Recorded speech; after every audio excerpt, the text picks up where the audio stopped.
Hi, I'm Adam. Welcome back to Godot Gamedev. In this video, we'll be designing the Hitbox and the Hurtbox 2D components. Now, designing a component can be as easy as answering three important questions. What does the component do? What data is needed for the component to do its thing? And how does it communicate with other components or the outside world in general? So, what is the one thing that a Hitbox 2D component does? Well, it detects hitting other hurtboxes and delivers the damage. If we think about it as the combat system or the bread and butter of our combat system in the game, it's kind of the offensive part of the combat system. Now, what about the Hurtbox 2D? It's kind of the opposite. It registers hits from hitboxes. We can think about it as the defensive part of the combat system. Now, what data do they need to do their thing? For the Hitbox 2D, we need to provide a damage value, so we know how much damage we deliver with a successful hit. Also, for the Hitbox 2D, we provide an optional Boolean flag called one-shot. This can be useful for projectiles where we only expect them to damage one target. For the Hurtbox 2D, on the other hand, we have a Boolean flag called invincible, which is useful for what game devs call iframes or invincible frames. So after taking some damage, the Hurtbox might want to be turned off for a while so as not to punish the player for taking damage repeatedly. Otherwise, both of these components are just area 2Ds, so we need to set up and provide the data that is usually needed for area 2Ds like collision shapes, setting the masks and the layers correctly, and so on. How do they communicate with the outside world? Both of them will use signals for interactions. For the Hitbox 2D, we'll provide a signal called hit, and we also pass the hurtbox that we hit as a parameter. For the Hurtbox 2D, it's the opposite. We'll emit a signal when the Hurtbox 2D receives a hit, and also we pass in a parameter, which is the hitbox in this case. After answering those questions, let's talk about implementation. For the Hitbox 2D, first we provide the custom icon, which makes the component feel like it's part of the Godot ecosystem when you add it to the scene tree. Then a custom class name is set and the class is extended from the area 2D class. Then for the communication part, we declare the signal called hit with the Hurtbox 2D parameter. This will be emitted when the Hitbox 2D hits a Hurtbox 2D successfully. Then we have two export variables, one for the amount of damage that the hitbox does. Here, if your game doesn't use any floating point values or percentage modifiers, you can also use an integer. For the other export variable, it's called one-shot, and by default it's set to false. When true, this hitbox will only land a hit once. This is useful for single hit strikes to prevent damaging multiple targets or the same target twice. Then there's an internal flag called hasHit. The leading underscore means that it's a private variable and it should not be set from the outside. This is used to track if a hit is already delivered by this hitbox. This is only used when the Hitbox 2D is set to one-shot. Then inside the init virtual method, we override some of the area 2D properties and also connect to the area entered signal. So for hitboxes, they should be monitoring other areas entering their sites. So monitoring is set to true, but we don't want other areas to really collide with Hitbox 2Ds, so we set monitorable to false and then connect to the area entered signal, providing a callback method which we are yet to implement. Then we have a utility public method called reset. It only does one thing and it resets this internal flag that keeps track of hitting to false. This can be useful in some edge cases when you use a one-shot projectile that for some reason you want to reuse later or not delete it but reset it back to a previous position, and then you can just call this method, and again that hitbox could land one single hit after you reset it.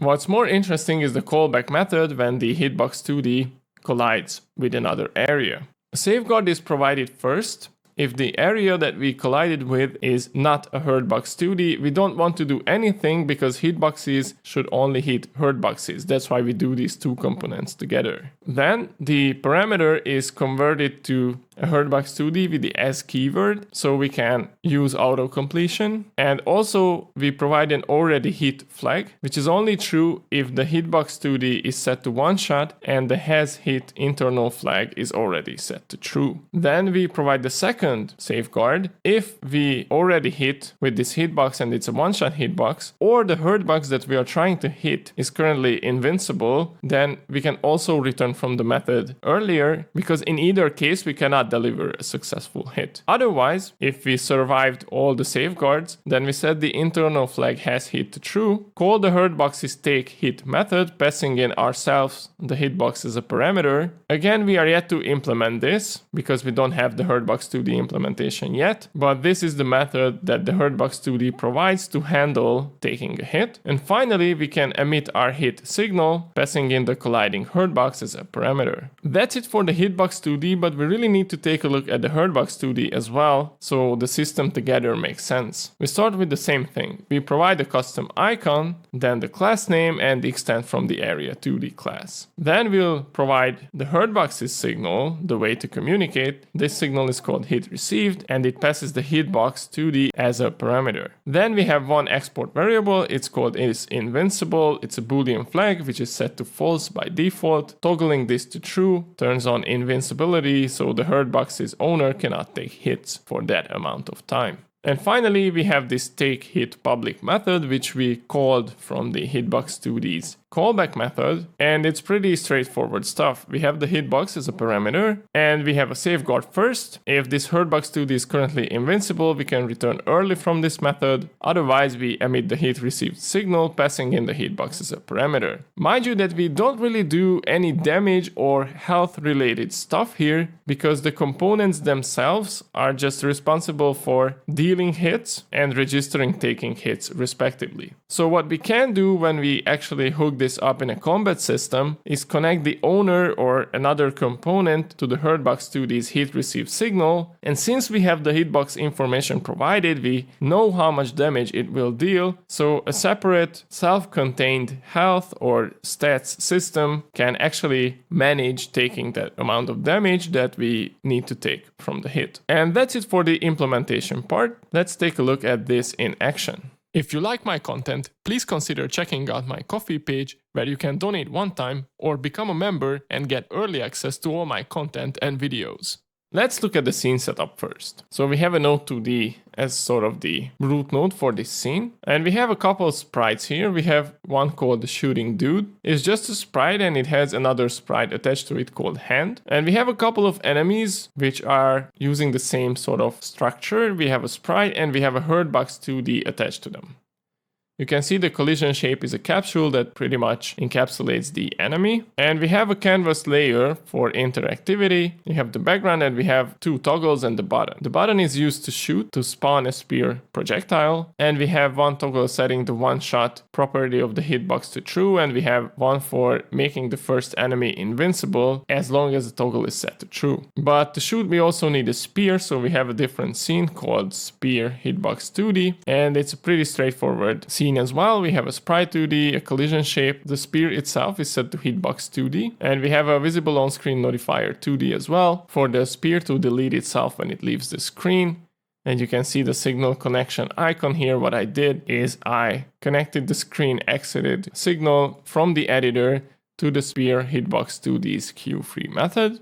And the script itself for the spear is as easy as it gets. We have a speed variable and we just update the position every physics frame towards the right direction based on the speed we provided. So it just flies off the screen to the right because all the enemies are there. And for the hitbox's script, it's a bit longer, but it's not more complicated by any means. We have an export variable for the spear scene, so we can spawn it when we click the shoot button. We have a one-shot variable, so we can keep track of the toggle. And inside the ready, we connect to a bunch of signals. So for the button press, we connect a method called spawn spear. For the one-shot toggle, we connect an anonymous function which sets this inner one-shot variable that we have to the parameter, which is the toggle's current state. It's either true or false. And we also have the invincible first enemy toggle. We do pretty much the same thing, but instead of setting just this inner variable, what we do is we grab the first enemy's Hurtbox 2D component and set the is invincible property to the enabled parameter. And we also provide a method called onEnemyHit to have some visual feedback when the enemy's Hurtboxes receive a hit. So we connect all the 3 enemies Hurtbox 2D's hit receive signals to this onEnemyHit callback method, and we also bind an extra parameter which is the enemy itself, so we can know which enemy was hit, and we can update its color and rotation and stuff like that. So spawning a spear is pretty easy. Notice that we don't use the scene spawner component here because I want all these examples to be as self-contained as possible, but it would be much easier to use the scene spawner. Instead, what we do is we instantiate it by hand, add it as a child, set the one-shot property to the one that we currently track with this toggle, and then set the global position to the shooting dude's hand. So the spear starts flying from the hand of this shooting guy. And finally, when an enemy is hit, we have 2 parameters. One comes from the signal itself, but we actually don't count any sort of damage in this demo. So what we do instead is we just use the enemy which we've bound when the signal connections happened. And we do a bunch of visual stuff to make it look like the spear has some impact. We turn the enemy to red. We rotate it to the left by 90 degrees. And we update the Y position to this magic number, so the enemies appear like they've fallen on their faces. Wait for 1 second, and then reset everything to the way it was before. Pretty easy stuff, right? So if we go back to 2D view and take a look at it when we run the game, this is what it looks like. So I can shoot spears, and when the spears hit the enemies, for 1 second they go to this shot state. And if I keep spamming the spears, you see that the visuals keep doing the same thing until the spears leave. Now, if we set the spears to 1 shot, you'll see that the other 2 enemies won't register the hit because we said this has hit internal flag to true when the yellow guy tanks the hit. But if we make the first enemy invincible, like it's just taken damage or because of some power up, then if the 1 shot is set to true, only the purple guy takes the hit. And if we turn 1 shot off, but the first enemy is invincible, then both enemy 2 and 3 will take damage. Pretty cool, right? This is sort of the bread and butter of all games that include combat in some ways. And that pretty much wraps up this video. I hope I see you in the next one. Bye bye.